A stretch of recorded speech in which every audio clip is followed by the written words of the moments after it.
We'll be very briefly presenting the 5 building blocks that we identified as crucial for multi-stakeholder collaboration. So this is the index of my presentation. First, I'm going to tell you a little bit about the guide, how the process emerged, why we decided to develop a guide on multi-stakeholder collaboration for food systems transformation.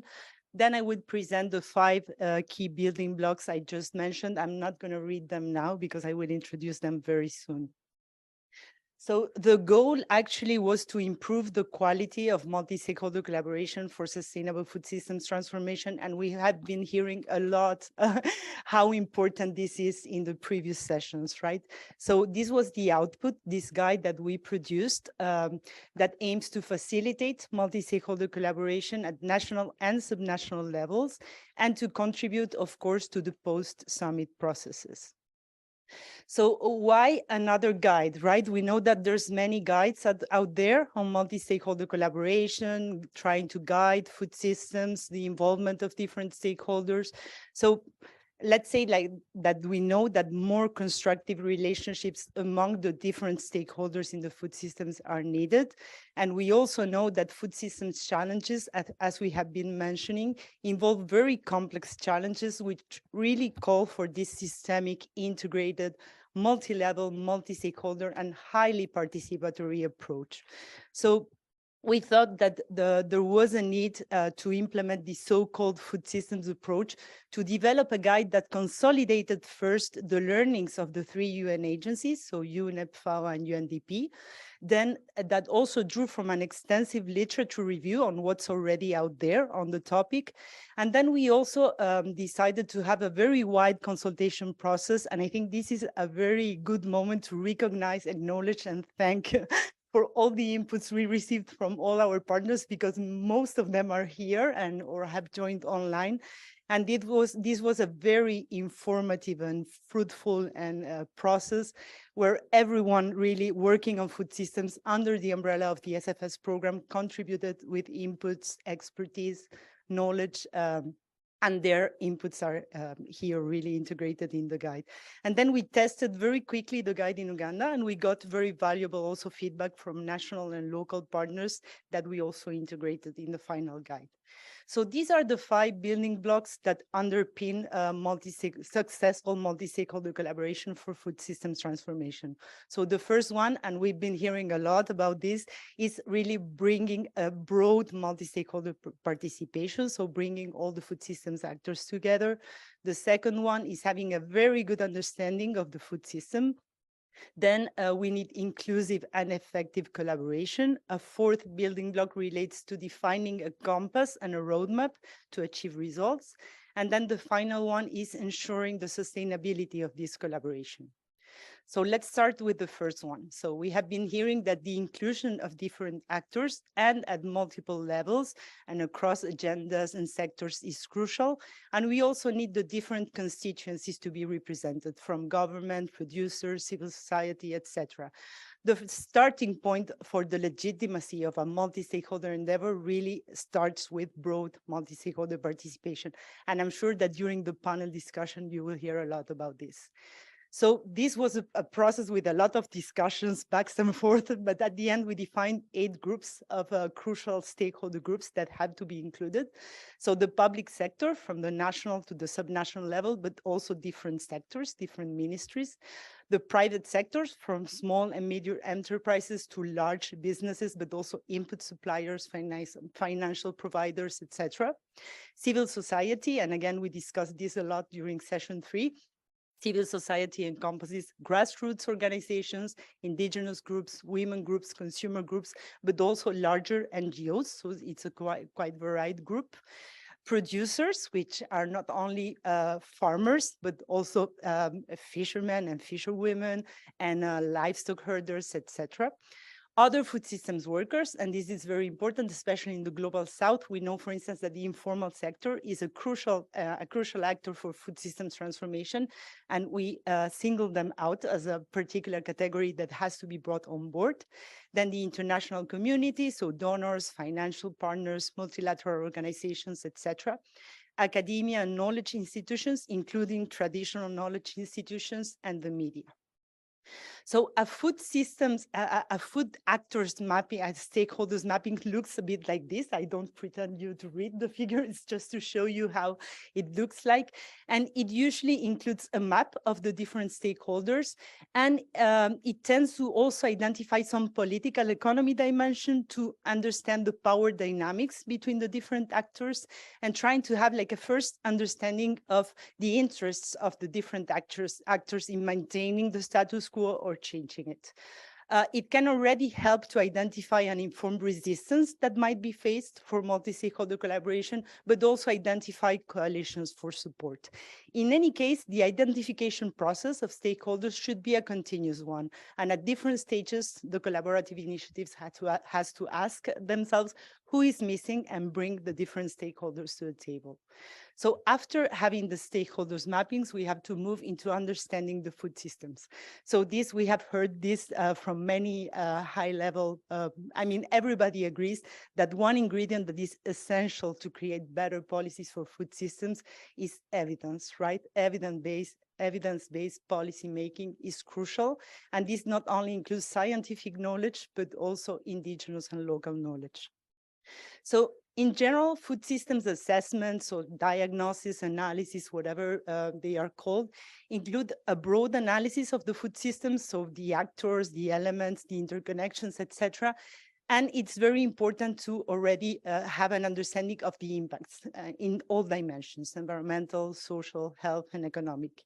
It usually also includes a policy analysis, at least a policy mapping, and ideally also some policy coherence analysis. Usually it also includes the institutions, the roles, the mandates and powers, and it already has some hints on recommendations of priority or focus areas that should be addressed to intervene the food systems for more sustainable food systems. An analysis of trade-offs is not always done, but it's very important. So in the guide, there's an annex with different tools and resources to conduct stakeholder mapping, food systems mappings, and also for the other building blocks. And when you look at these different methodologies, the main differences relate to the quantitative and qualitative balance, the degree of detail, the geographical focus, if it's urban and peri-urban, or national level, etc. The level of involvement also of the different stakeholders in conducting this food systems mapping.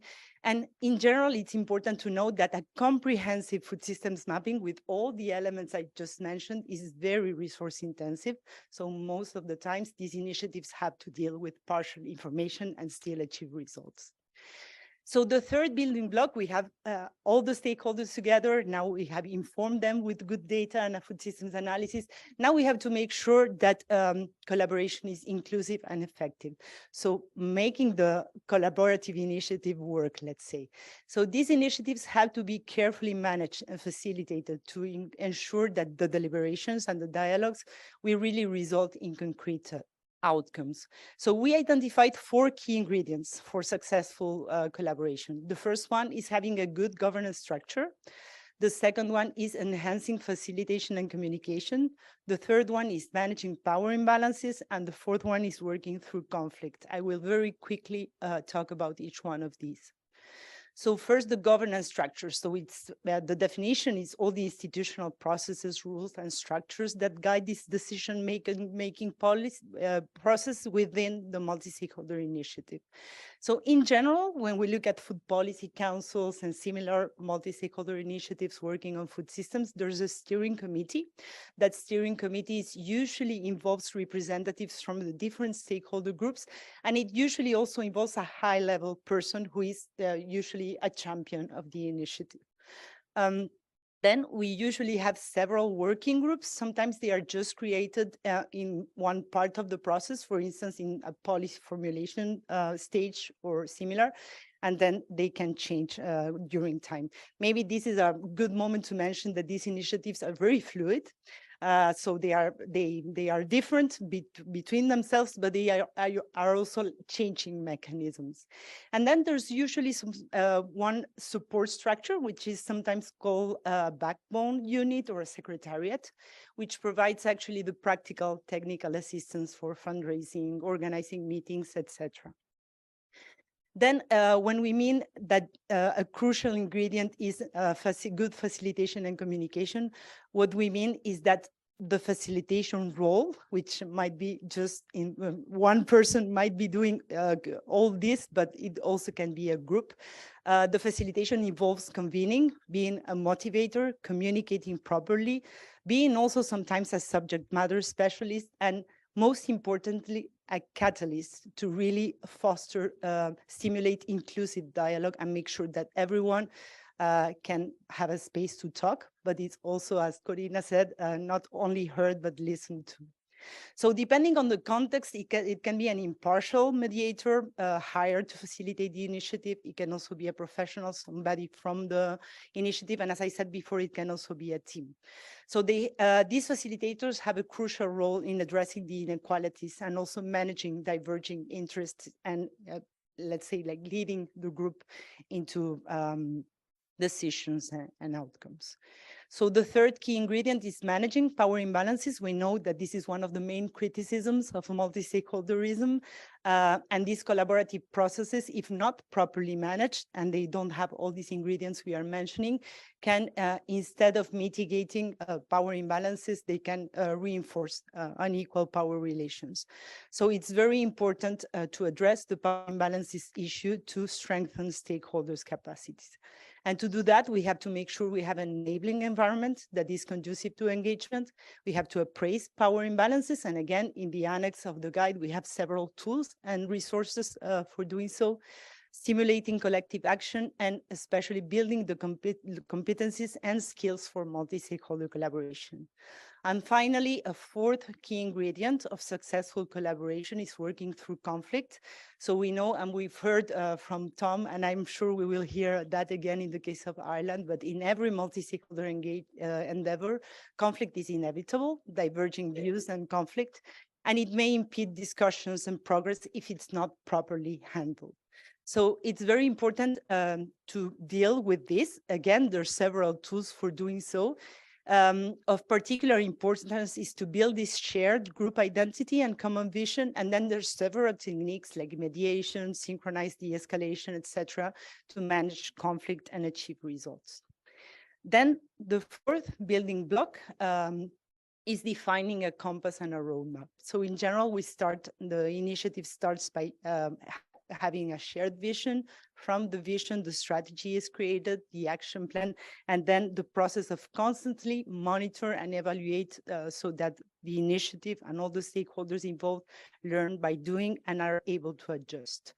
So I'll go very quickly. The slides have a lot of text, but I'll go very quickly to just mention that the essential part or starting point of a multi-stakeholder collaboration initiative is developing a common vision among stakeholders, and this has to be done at the early stages.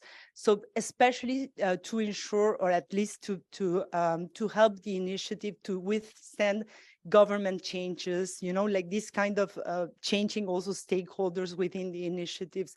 Let's say that it helps to create a robust basis or grounding for the initiative. It usually improves also policy coherence and makes it easier also for the private sector, civil society, and other stakeholders to communicate with the public sector. This vision is the basis for the strategy, and in general, a theory of change is used like a methodology to move from the vision to the strategy. So a strategy in general has the strategy defines the roadmap, but it has to be followed by an action plan.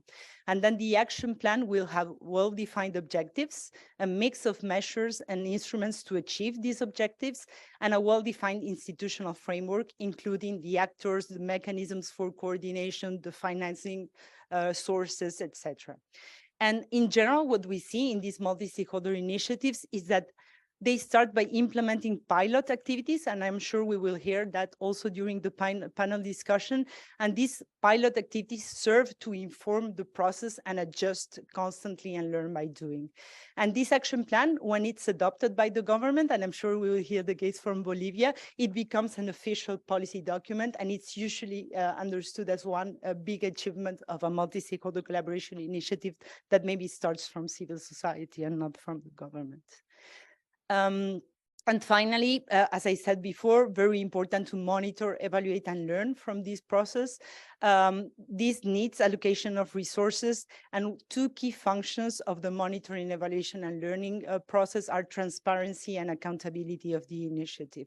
It's a learning process that requires critically reflecting on experiences, and there's two, let's say, monitoring and evaluation processes of the work that the initiative is doing, but also of the initiative itself. The last building block is securing sustainability of collaboration. So we know that these initiatives usually start, sometimes they start from project funding and they disappear when the funding ends, right? So one of the main challenges that multi-stakeholder initiatives have is securing the long-term sustainability of collaboration. And we identified two key ingredients for that.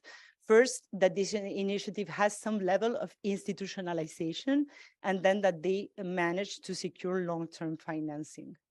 So very quickly, in general, what do we mean by institutionalization? It usually has three interrelated elements. The first one is the legal form, and that really depends on the initiative. It's several legal forms are possible depending on the laws, the origin of the initiative, the objectives, etc. Then it requires a governance structure. As we said before, it should be kept as simple as possible. And then long-term funding, which will be highlighted also in a few minutes. Government buy-in is critical, and we heard a lot about that during session 3. And then the institutional arrangements really showed great diversity. We have the food policy councils, for instance, in the US, who are usually independent from the government. Sometimes they are hosted by an institution, a public institution. Sometimes they are partially independent. It really depends on the initiative. And finally, the funding issue. So these initiatives usually operate with limited resources. When we conducted the study that Martina was mentioning, this was one of the main challenges identified by all the cases of funding, long-term funding. So ensuring long-term funding is crucial. The backbone support unit or secretariat, this support unit can coordinate the effort. This is usually seen as a shared responsibility among stakeholders. And a good thing to do is to already have a budget for the operation of the initiative, at least for the term of the vision, the 5-10 years established, and then also diversify the sources of funding to secure long-term funding. So these are the 5 building blocks of the guide. We have 2 very useful annexes. The first one that I had mentioned before is the one that has the list of tools and resources to guide multi-stakeholder collaboration. It's divided for each building block. And it also was informed by the consultative group. So it was a collective intelligence exercise. And then the second one answered the question of, okay, if there's an existing, for instance, in the context of the post-summit, if there's an existing multi-stakeholder initiative, how can these stakeholders use the guide? So this Annex 2 aims to provide some guiding questions on the how to use the guide.